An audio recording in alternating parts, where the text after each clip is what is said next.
Sira Hiromanio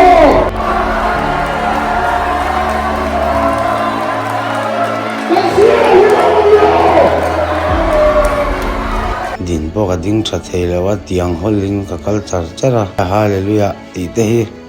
ka pian ti train voi khat ba kala pengai lo ka ko chunga tang hi na ron thok ni bering ka ria kumruk kal ta vel tang khan vein thum basis kania ka vein te ain block a doctor te po an be donga kama sa vel tang khan ka ke hi aron zual le ta ai lama kal tur ti kan niama se he rong bol na hi be sei na sak tak neng kan an chim ve a hei chua don zana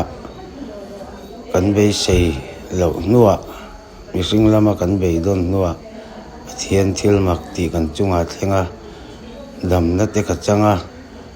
salmon ka ngai tha a salmon lai te khan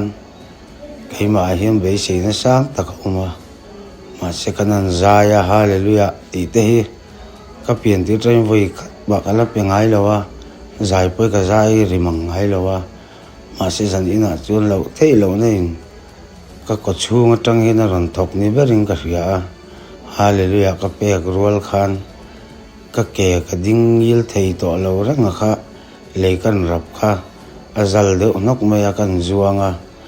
khata tang khan kan rap le khana to lo in ka ria kan kal chin kha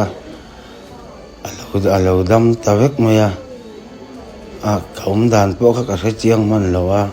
kamit thui lo ta ba hallelujah chun zom char chara pathian thil makti lon tak